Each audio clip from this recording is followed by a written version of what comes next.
तेरी आँखों में जो ख्वाब है उन्हें पूरा करना चाहती हूँ। तेरे संग हर लम्हा जीना है, बस तेरा होना चाहती हूँ। मोहब्बत की राहों में साथ चले तो उम्र गुजर जाएगी। तेरे दिल की धड़कन बन जाऊं, यही ख्वाहिश रह जाएगी। हेलो दोस्तों, आप देख रहे हैं अदिति लव और मैं आपकी दोस्त अदिति फिर से लेकर आई हूँ आप सभी के लिए समीरा एंड राधा की स्टोरी का अगला पार्ट। आई होप आप सभी अच्छे होंगे, अपना ढेर सारा ख्याल रख रहे होंगे। आप अच्छे हैं तो मैं भी अच्छी हूँ। चैनल को किसी ने सब्सक्राइब नहीं किया है तो आप सब्सक्राइब कर लीजिएगा। स्टोरी को लाइक कमेंट शेयर करना बिल्कुल मत भूलिएगा। तो चलिए बिना किसी देरी के शुरू करते हैं स्टोरी का अगला पार्ट। राधा और समीरा की जिंदगी अब धीरे धीरे सामान्य हो रही थी। उनके आर्ट और डांस स्टूडियो में पहले जैसी चहल पहल लौट आई थी। फ्रेंड्स, एक बात और कहना चाहूंगी, मैंने अपनी एक और नई स्टोरी अपलोड की है। पाखी और नैन्सी के नाम से है। आप उसे भी सुनिए और कमेंट्स में बताइए कि कैसी लग रही है आप सभी को भी स्टोरी। और स्टोरी पर थोड़ा अपना प्यार दिखाइए। लाइक कमेंट शेयर नहीं करते हैं आप तो प्लीज़ कीजिए, सपोर्ट कीजिए फ्रेंड्स स्टोरी को, क्योंकि बहुत कम मुझे लाइक कमेंट्स आप दे रहे हैं। तो अगर स्टोरी पसंद आ रही है तो कीजिए, आप देख रहे हैं, सपोर्ट कीजिए फ्रेंड्स, नई स्टोरी के लिए भी और जो मेरी स्टोरी चल रही है उसके लिए। तो चलिए कंटिन्यू करते हैं अपनी स्टोरी।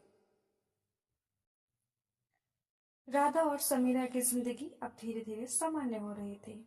उनके आर्ट और डांस स्टूडियो में पहले जैसी चहल पहल लौट आई थी। दोनों अपनी अपनी दुनिया में व्यस्त थी, लेकिन उनके बीच का प्यार अब और भी गहरा हो चुका था। सुबह की पहली किरण के साथ ही समीरा ने अपनी पेंटिंग का ब्रश उठाया और कैनवास पर रंग बिखेरने लगी। दूसरी तरफ राधा अपने डांस स्टूडियो में नई कोरियोग्राफी सिखाने में लगी हुई थी। दोनों के काम अलग थे, लेकिन उनके दिल हमेशा एक दूसरे की धड़कनों से जुड़े रहते थे। रात को जब दोनों अपने घर वापस आती तो हंसी मजाक, छोटी छोटी बहस और फिर प्यार भरी शरारतें उनकी जिंदगी का हिस्सा बन गई थी। राधा कभी कभी जानबूझकर समीरा को छेड़ती तो कभी समीरा उसे गले लगाकर सारी शरारतों का हिसाब बराबर कर देती। एक दिन रात के खाने के बाद राधा ने समीरा से पूछा, सुनो, हमें कहीं घूमने जाना चाहिए, बस तुम और मैं। समीरा ने मुस्कुराते हुए जवाब दिया, घूमना तो ठीक है, लेकिन तुम्हें याद है कि कुछ ही दिनों में होली आने वाली है। राधा की आंखें चमक उठी, हाँ, और इस बार की होली तो बहुत खास होगी। पहली बार हम दोनों अपने परिवार के साथ होली मनाएंगे। होली के तैयारों की सॉरी होली के त्योहार की तैयारियां जोरों पर थी। राधा के परिवार ने तय किया था कि इस बार होली उनके घर पर बड़ी धूमधाम से मनाई जाएगी। समीरा और राधा दोनों ही तैयारियों में जुट गई। तुम्हें पता है राधा, समीरा ने उसे छेड़ते हुए कहा, मैंने सुना है कि इस बार तुम्हारी माँ मुझे खास गुलाल से रंगने वाली है। राधा हंस पड़ी, तो तुम क्या करने वाली हो? समीरा ने एक रहस्यमय मुस्कान के साथ कहा, देखना, सबसे पहले मैं तुम्हें रंगूंगी। राधा की माँ और पिता दोनों बेहद खुश थे कि उनकी छोटी बेटी खुश थी। पहले उन्होंने समीरा और राधा के रिश्ते को लेकर थोड़ी हिचकिचाहट थी, लेकिन अब वे समझ चुके थे कि प्यार किसी भी बंधन से ऊपर होता है। घर की छत पर ढेर सारे गुलाल, पिचकारियां और तरह तरह की मिठाइयां रखी जा रही थी। समीरा और राधा ने साथ मिलकर होली के लिए स्पेशल डेकोरेशन की थी। उनके दोस्त भी इस होली में शामिल होने वाले थे। राधा की छोटी बहन नेहा समीरा के पास आई और शरारती अंदाज में बोली, दीदी, इस बार होली में कोई बचने वाला नहीं, मैंने सबके लिए भांग वाली ठंडाई तैयार कर ली है। समीरा हंस पड़ी, राधा को भांग मत देना, नहीं तो ये स्टूडियो छोड़कर सीधे चांद पर डांस करने चली जाएगी। रात को जब सब सोने जा रहे थे, समीरा ने राधा को रोक लिया। सुनो, तुम्हें कुछ दिखाना है। राधा ने हैरानी से पूछा, अब इतनी रात को? समीरा ने उसका हाथ पकड़ा और उसे छत पर ले गई। वहां एक टेबल रखी थी जिस पर मोमबत्तियां जल रही थी और फूलों की खुशबू माहौल को और भी रोमांटिक बना रही थी। राधा ने चौंकते हुए पूछा, ये सब क्या है? समीरा ने हल्की मुस्कान के साथ कहा, बस हमारी पहली होली से पहले मैं चाहती थी कि हम एक दूसरे को फिर से महसूस करें, इस रिश्ते को और गहरा करें। राधा की आंखों में नमी आ गई। उसने समीरा को कस के गले लगा लिया। तुम हर बार मुझे चौंका देती हो समीरा। समीरा ने धीरे से उसके चेहरे को अपने हाथों में लिया। क्योंकि तुम मेरे लिए सबसे खास हो राधा। राधा ने हल्की मुस्कान के साथ कहा, चलो अब सोते हैं, कल का दिन बहुत खास होने वाला है। समीरा ने उसका हाथ थामा और कहा, हाँ, लेकिन इस बार होली सिर्फ रंगों की नहीं होगी, बल्कि हमारे प्यार की भी होगी। अगले दिन सूरज की पहली किरण के साथ ही घर में हलचल शुरू हो गई थी। राधा की माँ और पिता होली की तैयारियों में जुट गए थे। वहीं नेहा और बाकी घर वाले गुलाल और पानी के टब भरने में लगे थे। चारों ओर एक खुशनुमा माहौल था, हर तरफ रंग ही रंग बिखरे हुए थे। राधा की आंखें खुली तो उसने देखा कि समीरा अभी भी गहरी नींद में थी। उसके बाल चेहरे पर बिखरे हुए थे और होठों पर हल्की सी मुस्कान थी। राधा को यह नजारा देखने में ही इतना सुकून मिला कि वह सब कुछ पल यूं ही समीरा को देखती रही। लेकिन फिर अचानक उसे एक शरारत सूझी। वह चुपचाप उठी, पास रखे गुलाल का डिब्बा उठाया और समीरा के चेहरे पर हल्के हल्के रंग मल दिया। समीरा ने हल्के से करवट ली और आंखें खोली। पहले तो वह थोड़ा चौंकी, लेकिन फिर मुस्कुराकर उठी। अच्छा, मतलब होली शुरू भी नहीं हुई और तुमने पहले ही खेलना शुरू कर दिया। समीरा ने उसकी कलाई पकड़ ली और उसे खींचकर अपने पास ले आई। राधा हंस पड़ी। मैंने सिर्फ हल्का सा रंग लगाया था। समीरा ने शरारती मुस्कान दी। अब मैं तुम्हें देखती हूँ। अब मैं तुम्हें दिखाती हूँ असली होली किसे कहते हैं। ये कहते ही उसने राधा को पकड़कर पास रखा गुलाल उसके गालों पर मल दिया। राधा ने हल्की चीख निकाली और खुद को छुड़ाने की कोशिश की, लेकिन समीरा ने उसे कसकर पकड़ लिया और उसके माथे पर एक हल्का सा किस कर दिया। राधा ने झट से अपनी आंखें बंद कर ली। समीरा को उसकी मासूमियत पर और भी प्यार आ गया। अब चलो, नीचे सब हमारा इंतजार कर रहे होंगे, राधा ने खुद को संभालते हुए कहा। नीचे पूरे घर में होली का धमाल मचा हुआ था। राधा के पिता, माँ नेहा और बाकी सभी रंगों से सराबोर थे। ढोल नगाड़े बज रहे थे, लोग नाच रहे थे और हर तरफ गुलाल उड़ रहा था। लो, हमारी मुख्य मेहमान आ गई, नेहा ने राधा और समीरा को देखते ही चिल्लाया। सबकी नजरें उन पर गईं। समीरा और राधा दोनों बेहद खूबसूरत लग रही थी, सफेद कुर्ते पजामे में जिन पर अब हल्का हल्का गुलाबी और पीला रंग चढ़ चुका था। राधा की माँ समीरा के पास आई और प्यार से उसके गाल पर गुलाल लगाया। इस बार की होली तुम्हारे बिना अधूरी होती बेटा। समीरा के दिल को अजीब सा सुकून मिला। उसने हल्की मुस्कान दी और उनके पैर छूकर आशीर्वाद लिया। और मेरे लिए कोई रंग नहीं? समीरा ने शरारत से पूछा। राधा के पिता मुस्कुराए और उन्होंने खुद समीरा के चेहरे पर लाल गुलाल लगाया। अब तुम हमारे परिवार का हिस्सा हो समीरा। समीरा की आंखों में हल्की नमी आ गई, लेकिन उसने खुद को संभालते हुए कहा, अब मैं भी आपको रंगूंगी अंकल। इस पर सब हंस पड़े और होली का असली मजा शुरू हो गया। हर तरफ होली का रंग बिखर रहा था। सबने भांग की ठंडाई पी ली थी और अब पूरा माहौल मस्ती भरा हो गया था। समीरा ने देखा कि राधा पूरे परिवार के साथ नाचने में मस्त थी, लेकिन समीरा के मन में कुछ और था। वह चुपचाप रंगों के ढेर से एक खास गुलाल का पैकेट ली निकाल कर लाई, वो गुलाल जिसे उसने सिर्फ राधा के लिए बचा कर रखा था। वह धीरे धीरे राधा के पास आई और उसके कान में फुसफुसाई, धीरे से बोली, चलो जरा छत पर चलो। राधा ने हैरानी से उसकी तरफ देखा। क्यों? बस चलो, कुछ खास दिखाना है। राधा को लगा कि समीरा फिर कोई शरारत करने वाली है, लेकिन वह चुपचाप उसके साथ चल दी। छत पर हल्की ठंडी हवा चल रही थी। चारों ओर रंगों की महक थी और नीचे से आती हंसी की आवाज माहौल को खुशनुमा बना रही थी। राधा ने समीरा की ओर देखा। तो अब बताओ, यहाँ क्यों लाई हो? समीरा ने धीरे से गुलाल उठाया और उसे प्यार से राधा के चेहरे पर लगा दिया। यह रंग सिर्फ तुम्हारे लिए है राधा, ये हमारे प्यार का रंग है। राधा मुस्कुरा दी, लेकिन इससे पहले कि वह कुछ कहती, समीरा ने धीरे से उसका चेहरा अपने हाथों में लिया और उसके होठों पर हल्का सा किस दिया। राधा का दिल जोरों से धड़कने लगा। उसने अपनी आंखें बंद कर ली और समीरा को कसकर गले लगा लिया। अब मैं भी कभी तुम्हें छोड़कर कहीं नहीं जाऊंगी समीरा, समीरा ने हल्की हंसी के साथ कहा।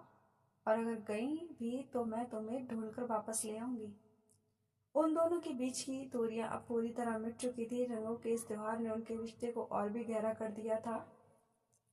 अब उनकी जिंदगी में सिर्फ प्यार था, एक दूसरे का साथ था और रंगों की तरह कई नई कहानियां लिखने के लिए अनगिनत सपने थे।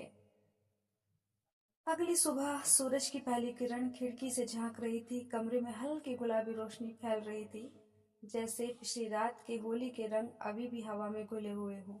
बिस्तर पर राधा और समीरा एक दूसरे के पास लेटी थी। समीरा की बाहों में सिमटी राधा के चेहरे पर हल्की मुस्कान थी, जबकि समीरा की उंगलियां उसके बालों में उलझी हुई थी। राधा ने धीरे से आंखें खोली और समीरा को निहारने लगी। समीरा अभी भी गहरी नींद में थी। राधा को उसकी मासूमियत पर प्यार आ गया। वह धीरे से उठी और समीरा के चेहरे से हल्के गुलाल के निशान मिटाने लगी। तभी समीरा ने उसकी कलाई पकड़ ली। कहाँ जा रही हो? राधा मुस्कुरा दी। सुबह हो गई है, सब जाग गए होंगे। समीरा ने उसे और करीब खींच लिया। तो थोड़ी देर और यूं ही पड़े रहें। राधा हल्के से हंसी। इतनी मस्त इतनी मस्ती कर ली थी।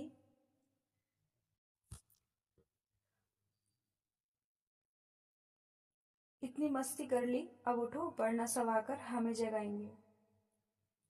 समीरा ने एक लंबी सांस ली और धीरे से बोली, अच्छा ठीक है, लेकिन पहले एक गुड मॉर्निंग किस तो दे दो। राधा ने शर्माते हुए उसकी नाक पर हल्की सी चपत लगाई और जल्दी से उठकर भाग गई। पहले फ्रेश हो लो, फिर देंगे। नीचे सब लोग होली की मस्ती के बाद की सुस्ती उतार रहे थे। नेहा रसोई रसोई में थी। माँ चाय बना रही थी और पिता अखबार पढ़ रहे थे। जैसे ही राधा और समीरा नीचे आई, नेहा ने उसकी चुटकी काट ली। अरे वाह, होली की रात इतनी खास थी कि सुबह इतनी देर से उठी हो। राधा ने शर्माते हुए समीरा की ओर देखा, जिसने मुस्कुराते हुए जवाब दिया, हाँ, कुछ यादगार लम्हे थे तो देर हो ही गई। माँ ने हंसते हुए उन्हें बैठने का इशारा किया। अब जब जाग ही गई हो तो नाश्ता कर लो, हमने खास तुम्हारे लिए कुछ और दही भल्ले बनाए हैं। दही भल्ले हमें भी पसंद है। और हमें भी। राधा ने खुशी से ताली बजाई। वाह, होली बिना गुजिया के अधूरी रहती है। सब हंसी मजाक में खो गए। समीरा ने महसूस किया कि अब उसे इस घर में पूरी तरह अपनाया जा चुका था। उसे एक अजीब सा सुकून महसूस हो रहा था, मानो उसे वह परिवार मिल गया हो जिसकी उसे तलाश थी। होली के जश्न के बाद जिंदगी फिर से अपनी रफ्तार पर लौटने लगी। राधा अपने डांस स्टूडियो में वापसी कर चुकी थी। क्लास में फिर से वही चहल पहल थी। बच्चे अपनी वार्म अप कर रहे थे और म्यूजिक सिस्टम में मधुर बीट्स बज रही थी। समीरा अपने आर्ट स्टूडियो में अपने नए प्रोजेक्ट्स पर काम करने लगी थी। उसकी नई पेंटिंग्स की डिमांड बढ़ गई थी और वह दिन भर ब्रश और रंगों में डूबी रहती थी। लेकिन इस बीच उनके बीच की छोटी छोटी बातें और प्यार भरे लम्हे और भी खास हो गए थे। शाम को जब भी राधा क्लास खत्म करके आती, समीरा उसके लिए कॉफी तैयार रखती। मेरे लिए भी मिलती कॉफी तैयार तो, खैर, ऑफिस से आकर। थक गई समीरा उसके कंधे दबाते हुए पूछती, हाँ, लेकिन तुम्हारे साथ बैठकर सारी थकान दूर हो जाती है। राधा उसके कंधे पर सिर रखते हुए कहती। समीरा हल्के से उसके बालों को चूम लेती। तो चलो आज मूवी देखते हैं। राधा मुस्कुराती। हाँ, लेकिन तुम सो मत जाना बीच में। अरे, तुमसे रोमांटिक मूवी देखूंगी तो भला कैसे सो सकती हूँ। एक शाम जब वे छत पर बैठी थी, अचानक तेज हवा चलने लगी। बादलों की गरज सुनाई दी और कुछ ही पलों में बारिश शुरू हो गई। राधा ने अपनी हथेली आसमान की ओर फैला दी। बारिश की बूंदों का एहसास कितना प्यारा होता है ना। समीरा ने उसे देखते हुए कहा, हाँ, लेकिन तुम्हारे साथ तो ये और भी खास हो जाता है। राधा ने शरारती मुस्कान दी। तो आओ, बारिश में भीगते हैं। पागल हो क्या, बीमार पड़ जाओगी। समीरा ने उसे रोका, लेकिन राधा ने उसका हाथ पकड़कर उसे बारिश में खींच लिया। दोनों पूरी तरह भीग गईं। फिर अचानक समीरा ने राधा को अपनी बाहों में भर लिया। बारिश की बूंदें उनकी पलकों से फिसल रही थी और उनके बीच बस चंद इंच की दूरी थी। क्या? राधा ने हल्की हंसी के साथ पूछा।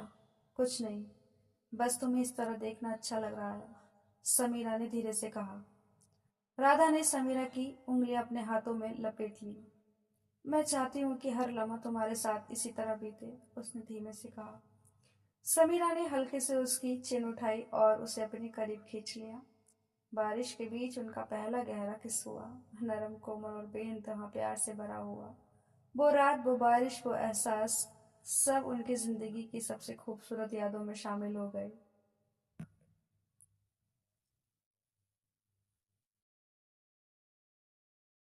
समीरा और राधा अपनी जिंदगी के सबसे खुशनुमा पलों को जी रही थी। फार्म हाउस से लौटने के बाद वे फिर से अपने अपने कामों में व्यस्त हो गई थी। राधा अपने डांस स्टूडियो को संवारने और नई बैच के लिए तैयारियों में लगी थी, तो वहीं समीरा अपनी आर्ट गैलरी और ऊंचाइयों तक ले जाने में व्यस्त थी। स, अ, समीरा, आज बहुत अच्छा दिन रहा है ना? राधा ने थककर सोफे पर गिरते हुए कहा। हाँ, लेकिन तुम इतनी जल्दी हार मान रही हो? कल तुम्हें स्टूडियो में और भी क्लासेस लेनी है। समीरा ने उसे चिढ़ाया। राधा ने गहरी सांस लेते हुए समीरा की गोद में सिर रख दिया। तुम्हें पता है, मुझे आजकल अजीब सा सुकून मिल रहा है। ऐसा लग रहा है जैसे सब कुछ सही हो गया हो। समीरा ने उसकी आंखों में देखा और हल्के से मुस्कुराई। हाँ, सब कुछ सही हो ही जाएगा, बस हमें अपना विश्वास बनाए रखना होगा। लेकिन समीरा को नहीं पता था कि एक साजिश उसके इस सुकून को तोड़ने के लिए धीरे धीरे बढ़ रही थी। रात के अंधेरे में जब शहर की रफ्तार धीमी पड़ गई थी, काली गाड़ी समीरा की आर्ट गैलरी के सामने आकर रुकी। उसमें बैठे एक आदमी ने गैलरी की ओर देखा। उसकी आंखों में से एक अजीब सी चमक थी, एक शिकारी की तरह। ये गैलरी अब ज्यादा दिन तक समीरा के पास नहीं रहेगी, उसने धीमी आवाज में कहा और गाड़ी का शीशा बंद कर दिया। समीरा को इस खतरे का जरा भी अंदाजा नहीं था। वो अपने नए आर्ट प्रोजेक्ट में लगी थी और उसे यह भी नहीं पता था कि कोई उसकी गैलरी पर नजरें गड़ाए बैठा है। अगली सुबह जब समीरा अपनी गैलरी पहुंची तो उसने देखा कि दरवाजे के पास एक अजीब सा नोट पड़ा था। यह गैलरी तुम्हारी नहीं रहनी चाहिए, अपनी जगह पहचानो। समीरा ने नोट को पढ़ा और गहरी सांस ली। यह पहली बार था जब किसी ने इस तरह उसे धमकाने की कोशिश की थी, लेकिन वो डरने वालों में से नहीं थी। क्या हुआ समीरा? रिहान की आवाज सुनाई दी। समीरा ने नोट उसे दिखाया। किसी को यह गैलरी पसंद नहीं आ रही, समीरा ने हल्की मुस्कान के साथ कहा, लेकिन उसकी आंखों में चिंता साफ झलक रही थी। रिहान ने नोट को ध्यान से देखा और फिर समीरा की ओर देखा। मुझे नहीं लगता कि यह कोई मामूली शरारत है, तुम्हें सावधान रहने की जरूरत है समीरा। उसी शाम समीरा जब घर लौटी तो उसका चेहरा थोड़ा उतरा हुआ था। राधा ने तुरंत महसूस किया कि कुछ गड़बड़ है।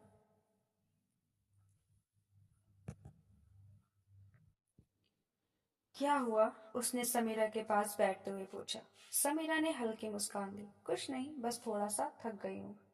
राधा ने उसकी आंखों में देखा और कहा, झूठ मत बोलो, मैं तुम्हें इतने सालों से जानती हूँ। तुम्हें कुछ परेशान कर रहा है।